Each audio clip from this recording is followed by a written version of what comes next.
నమస్తే రమగారు. నమస్తే జయ.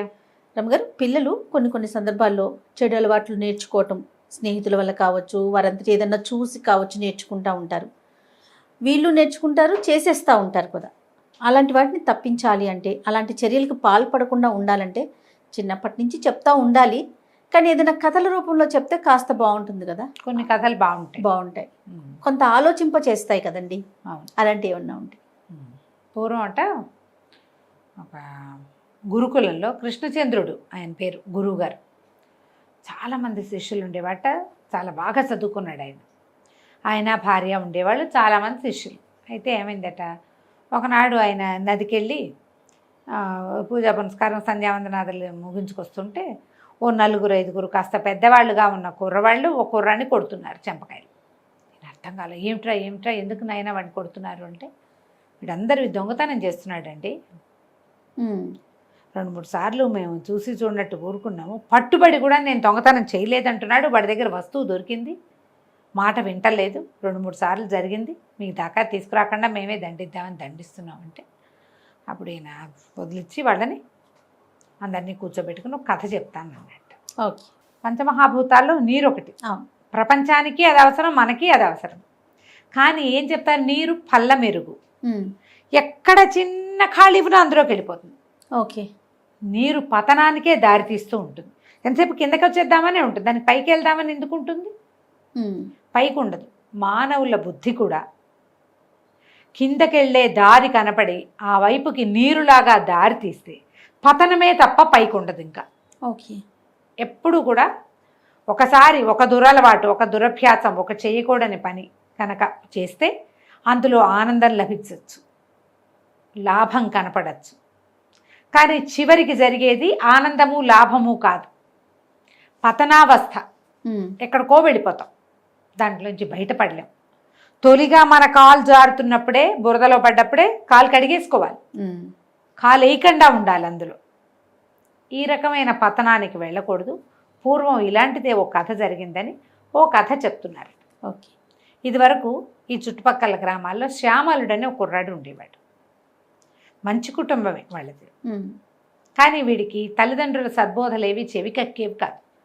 వాడికి ఉన్న స్నేహితులు సావాసాలు మంచివి కాదు, చెడు సావాసాలు. వాడికి చెడు సావాసాలు, కొంటె పనులు చేసేవాళ్ళు, అల్లరిగా చేసేవాళ్ళు, మిస్చివస్ వాళ్ళు, చిన్న పొన్న దొంగతనాలు చేసేవాళ్ళు, పక్క వాళ్ళ తోటల్లో మామిడికాయలు కొట్టుకొచ్చేసేవాళ్ళు, వాళ్ళ అగ్గివాముకి గడివాముకి అగ్గి పెట్టేవాళ్ళు, మేకల్ని తీసుకుపోయేవాళ్ళు, మేకలు నమ్మేసి చదరంగం పాచకలు ఆడుకునేవాళ్ళు. అలాంటి వాళ్ళతో, కొంటె పనుల వాళ్ళతోటి స్నేహం. ఓకే. క్రమంగా దొంగ పనుల వైపుకి వెళ్ళాడు.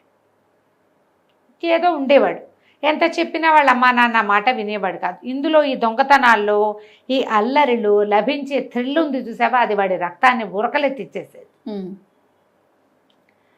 పక్కవాడికి తెలియకుండా వాడి వస్తువు దొంగతనం చేసి వాడెదురుగుడానే తింటే ఒక సరదా. అది లేదా జయ ఇప్పుడు ఉంటారు రమ్మగారు. థ్రిల్, ఇప్పుడు ఈ థ్రిల్ మనకి ఎన్నిట్లలో, అవును, ఎన్ని పిచ్చి పనులు చేయిస్తుందో ఆ థ్రిల్ కోసం. ఎస్. ఆఖరికి మనం అసహ్యకరంగా చెప్పుకునే ఎక్స్ట్రా మ్యారిటల్ ఎఫైర్స్ కూడా థ్రిల్ కోసం చేసేవే. అంతే, అంతకంటే అధికంగా లభించేదేం లేదు ఎవరికి తెలియకుండా చేయటంలో ఉండే థ్రిల్. అదొక్కసారి బుద్ధికి నేర్పామా, అలవాటు చేయడానికి అదే చేస్తుంది. అయితే ఇలాగే చేసేవాడు సరిగ్గా చదువుకునేవాడు కాదు. అయితే ఏమైందట, ఆ కాలంలో రాజుగారు అక్కడ పెద్ద అమ్మవారి దేవాలయం ఒకటి ఉందట.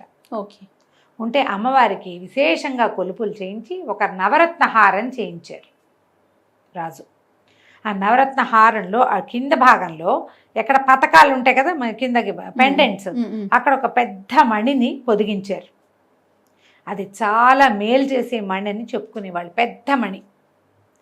అయితే ఏమైందట, అవతల దేశపు రాజుగారు ఒక ఆయన, కాలభైరవుడు, కాలవర్ధనుడు లాంటివాడు, కాలవర్ధనుడు ఇక్కడ అమ్మవారికి కొలుపులు జరుపుతున్న సమయంలో వచ్చాడు. అమ్మవారిని సేవించుకున్నాడు.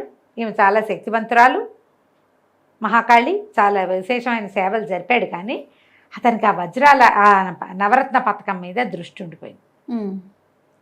ఆ నవరత్న పథకమే ఈ అమ్మవారికి ఇంత కళం తెచ్చిందని, ఈ రాజ్యం ఇంత సుభిక్షంగా ఉండటానికి అదే కారణమని భావించి ఎలాగైనా అది కొట్టేయాలనుకున్నాడు. అనుకుని ఏం చేశాడట, ఇంటికి వెళ్ళిపోయి తన రాజ్యానికి వెళ్ళిపోయి కొంతమంది చారులను పిలిచి ఎలాగైనా ఏదో ఒక దారి ద్వారా ఈ నవరత్న హారాన్ని పట్టుకురండి, ఓకే. తెచ్చిన వాడికి నిలువెత్తు ధనాన్ని ఇస్తానని చెప్పాడు. ఈ చారులలో కొంతమంది ఈ ఊరు వచ్చారు. ఈ శ్యామలుడు ఉన్న ఊరు, కుర్రాడు కథ చెప్తున్నాం కదా, ఆ ఊరు వచ్చారు. అక్కడ ఉంది అమ్మవారి దేవాలయం. అయితే ఆ దేవాలయంలో ఉన్న పూజారిని మొత్తానికి ప్రలోభ పెట్టారు.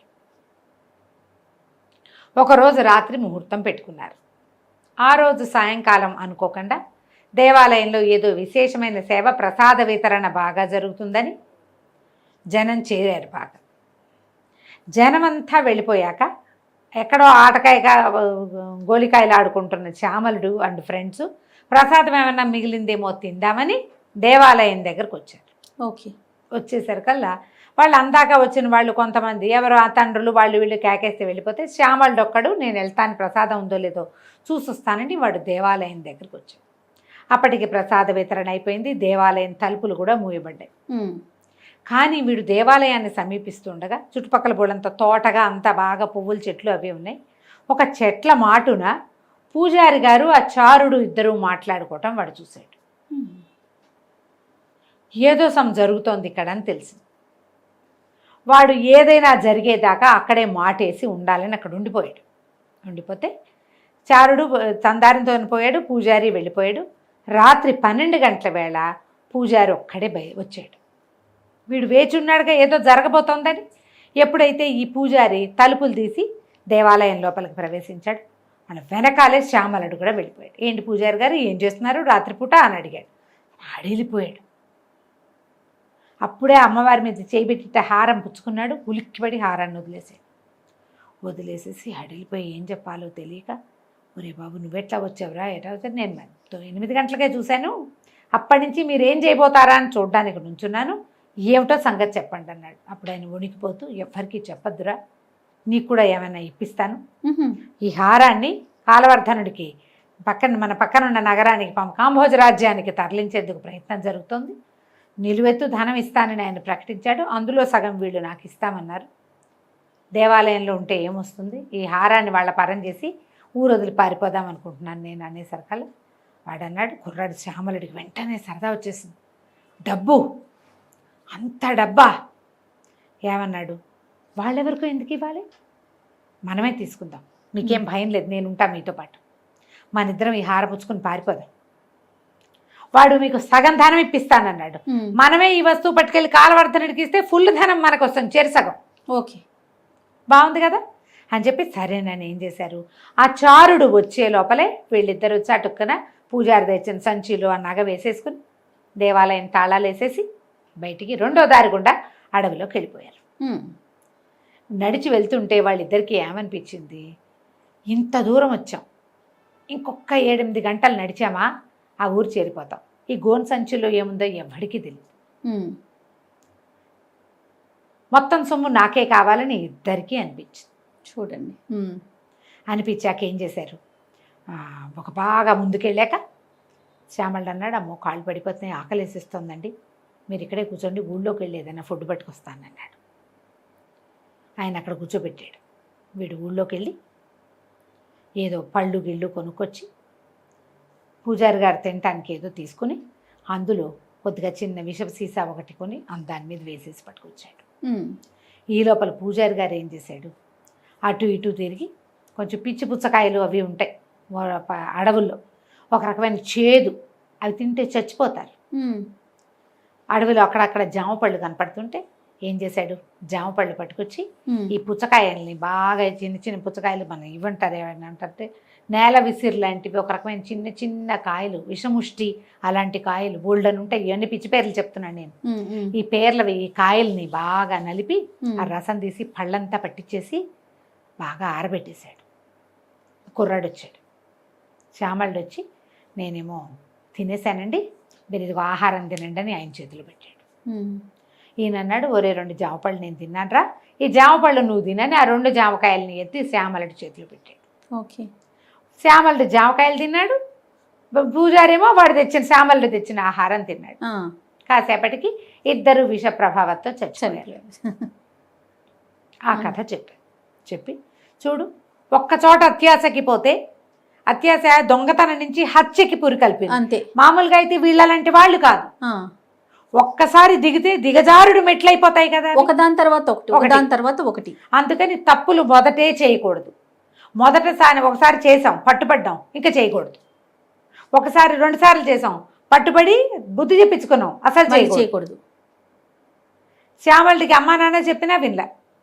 పూజారి అంత ఆశపడకూడదు, పోనీ ఆ చారుడికి ఇచ్చినా బాగుండేది. అదంతా మనమే సొమ్ము చేసుకుందామని వీడితో అనిపించింది. ముందుకెళ్ళాక ఏమనిపించింది, మొత్తం అంతా మనమే తీసుకోవాలనిపించింది, చెరసగం కాకుండా. చివరికి ఏమైంది, ఇలా అయింది. అనగానే ఆ విద్యార్థి వెక్కిలు పెట్టి ఏడ్చాడు.